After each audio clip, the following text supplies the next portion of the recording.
Harlequin, ou bien que nous allons rire, Seigneur. Souvenez-vous, mon cher ami, qu'on vous le donne bien moins pour réduire votre vanité que pour le corriger de son orgueil. Oui, oui, corrigeons. Non! Parlez donc, mon bon ami. Voilà encore une licence qui lui prend. Cela est du jeu. Dans ce moment-ci, il peut vous dire tout ce qu'il voudra. Harlequin, votre aventure vous afflige, et vous êtes outré contre Iphicrate et contre nous. Ne vous retenez point. Soulagez-vous par l'emportement le plus vif. Appelez-le de misérable, et nous aussi. Tout vous est permis à présent. Mais ce moment-ci passé, souvenez-vous que vous êtes Harlequin, que voici Iphicrate, et que vous êtes auprès de lui ce qu'il était auprès de vous. Ce sont là nos lois. Je m'appelle Cléantis. Et elle, Euphrosine. Cléantis, passe pour cela. J'ai aussi des surnoms. Vous plaît-il de les savoir? Oui, là. Et quels sont-ils? Ah, j'en ai une liste. Sotte, ridicule, bête, butor, d'imbécile, etc. Impertinente que vous êtes, je l'ai donné. En voilà encore un que j'oubliais. Effectivement, elle vous prend sur le fait. Madame se lève. A-t-elle bien dormi? Le sommeil l'a-t-il rendue belle? Se sent-elle du vif, du saignant dans les yeux? Vite sur les armes, la journée sera glorieuse. Qu'on m'habille, Madame verra du monde aujourd'hui. Elle ira au spectacle, aux promenades, aux assemblées. Son visage peut se manifester, peut soutenir le grand jour. Il fera plaisir à voir. Il n'y a que le premier hardiment. Il est en état, il n'y a rien à craindre. Elle développe assez bien cela. Madame, au contraire, a-t-elle mal reposé? Ah, qu'on m'apporte un miroir. Comme me voilà faite, que je suis mal bâtie. Cependant, on se mire, on éprouve son visage de toutes les façons, rien ne réussit. Des yeux battus, un temps fatigué, voilà qui est fini. Il faut envelopper ce visage-là. Nous n'aurons que du négligé. Madame ne verra personne aujourd'hui, pas même le jour si elle peut. Du moins fera-t-il sombre dans la chambre. Cependant, il vient compagnie. On entre, que va-t-on penser du visage de madame? On croira qu'elle en l'est dit. Donnera-t-elle ce plaisir-là à ses bonnes amies? Non, il y a remède à tout. Vous allez voir. Comment vous portez-vous, madame? Très mal, madame. J'ai perdu le sommeil. Il y a 8 jours que je n'ai fermé l'œil. Je n'ose pas me montrer. Je fais peur. Et cela veut dire... Messieurs, figurez-vous que ce n'est point moi au moins. Ne me regardez pas. Remettez à me voir. Ne me jugez pas aujourd'hui. Attendez que j'ai dormi. J'entendais tout cela, moi. Car nous autres esclaves, nous sommes doués contre nos maîtres d'une pénétration. Oh, ce sont de pauvres gens pour nous. Madame, profitez de cette peinture-là, car elle me paraît fidèle. Je sais où j'en suis. Vous en êtes le tiers. Et j'achèverai pourvu que cela ne vous ennuie pas.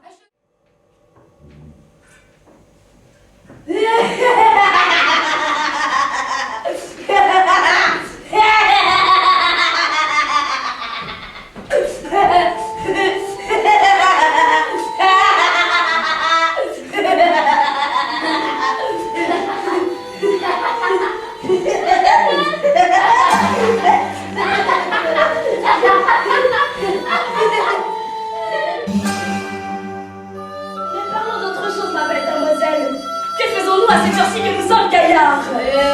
Oui, la belle conversation. Je crains que cela nous fasse bailler. J'en baille déjà. Si je tombais amoureux de vous, cela arriverait davantage. Eh bien, frère, soupirez pour moi. Poursuivez mon cœur. Prenez-le si vous pouvez. Je ne vous en empêche pas. C'est à vous à faire vos diligences. Mais voilà, je vous attends. Mais traitons l'amour à la grande manière. Puisque nous sommes devenus maîtres, allons-y poliment et comme le grand monde. Oui, nous n'en irons que mieux en train. Je sais une chose, que nous disions qu'on nous apporte des sièges pour prendre l'air assis et pour écouter les discours galants que vous m'allez tenir. Il faut bien jouir de notre état, en goûter le plaisir. Votre volonté vaut une ordonnance. Regardez, des sièges pour moi et des fauteuils pour madame. Peux-tu m'employer à cela? La République le veut. Tenez, tenez, prenons-nous plutôt de cette manière-là. Et tout en conversant, vous pourrez avoir mon nouvel entretien sur le grand choc de mes yeux vous ont inspiré pour moi. Il nous dérange. Ah! Ah! Ah! Je savais bien que mes grâces entreraient pour quelque chose ici. Monsieur, vous êtes galant. Vous promenez avec moi, vous me dites des seul. Mais finissons. En voilà assez, je vous dispense des compliments. Et moi, je vous remercie de vos dispenses. Vous allez dire que vous m'aimez. Dites, monsieur, dites. Heureusement, je n'en crois rien. Vous êtes aimable, mes côtés, et vous ne personnerez pas. Faut-il que je me mette à genoux pour vous convaincre de mon amour et de la sincérité de mes feux?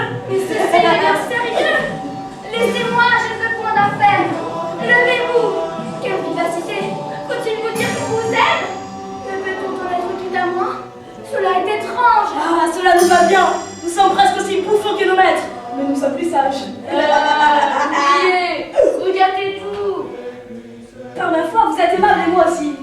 Mais savez-vous bien ce que je pense? Quoi? Premièrement, vous ne m'aimez point, si ce n'est par coquetterie comme le grand monde. Pas encore. Mais ils ne sont pas les plus que d'un mot que vous m'avez interrompu. Et vous?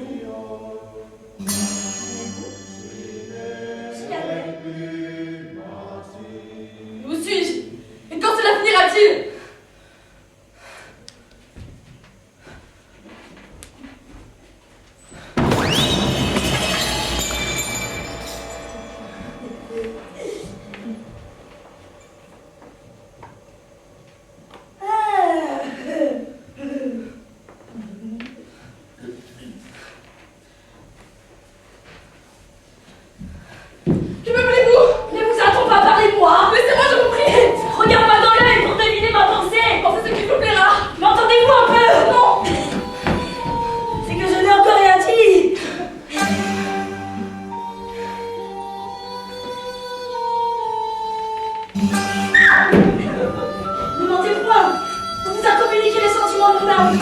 Rien n'est plus obligeant pour vous, Cléta. Vous me trouvez un peu nigo, n'est-il pas vrai? Cela vous passera. C'est que je vous aime et que je ne sais comment vous dire. Vous? Pardi oui. Qu'est-ce qu'on peut faire de mieux? Vous êtes si belle. Il faut bien vous donner son cœur, aussi bien que vous le prendriez vous-même. Voici le comble de mon infortune. Oh, oh, oh, oh, les jolis petits doigts. Oh, les ravissants petites mains. Oh, que je serais heureux avec cela. Mon cœur en ferait bien son profit.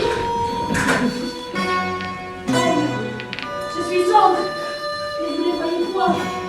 Si vous aviez la charité d'être tendre aussi, moi je serais fou tout à fait. Mais qu'elle est déjà que trop, et je ne serai jamais assez tant que vous en êtes digne. Je ne suis digne que de pitié, mon enfant. Qui est-ce que vous comptez cela? Vous êtes digne de toute l'utilité imaginable. Un empereur ne vous vaut pas, moi non plus. Mais un empereur n'y est pas, et moi me voilà. Et il vaut mieux rien pour moi que quelque chose qu'on ne voit pas. Qu'en dites-vous? Laissez-moi. Je n'ai que faire de vous entendre gémir. Qu'est-ce que cela signifie, Seigneur Épicrate? Pourquoi avez-vous repris votre ami? C'est qu'il est trop petit pour mon cher ami, et que le ciel est trop grand pour moi. Expliquez-moi donc ce que je vois. Il semble que vous me demandez pardon. Et c'est pour me châtier de mes insolences. C'est enfin notre projet. Mais enfin, je vais être un homme de bien. N'est-ce pas là un beau projet? Je me repens de mes sottises, lui des siennes. Repentez-vous des vôtres. Madame Lefrozy le fera aussi. Et vive l'honneur après. Cela fera 4 beaux repentirs qui nous feront pleurer autant que nous voudrons. Monsieur Clantis, quel bon exemple pour vous. Dites plutôt quel bon exemple pour nous, madame.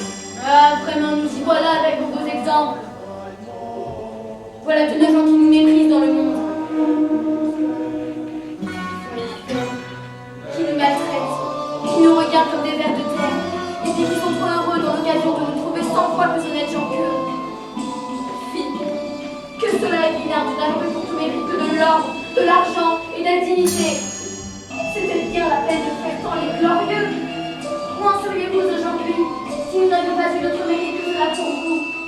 Voyons, ne seriez-vous pas bien attrapés?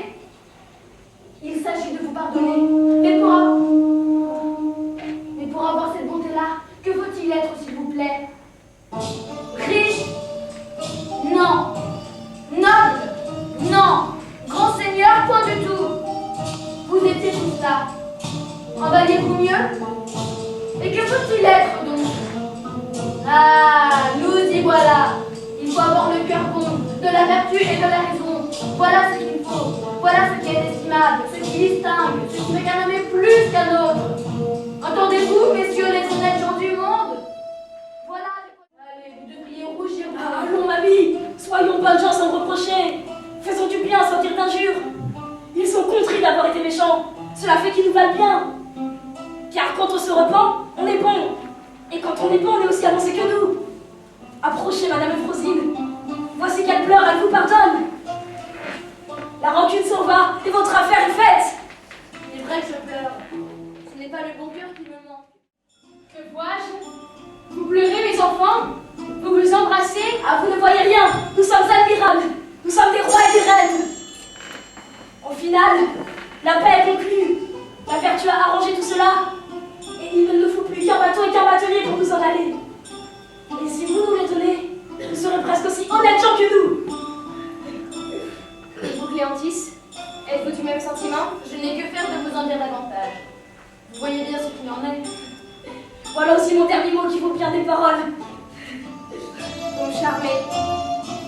c'est moi aussi, mes chers enfants. C'est là ce que j'attendais. Si cela n'était pas arrivé, nous serions punis vos vengeances comme nous avons puni leur dureté. Et vous, Iphicrate, vous, Euphrosyne, je vous vois attendri. Il n'y a rien à ajouter aux leçons que vous porte cette aventure. Vous avez été leur maître et vous en avez mal agi. Ils ont été les vôtres et ils vous pardonnent. Faites vos réflexions là-dessus. La différence des conditions n'est qu'une épreuve que les dieux font sur nous. Je ne vous en dis pas davantage. Vous partirez dans 2 jours et vous reverrez Athènes. Que la joie et que les plaisirs succèdent au chagrin que vous avez senti et célèbrent le jour de votre vie le plus profitable.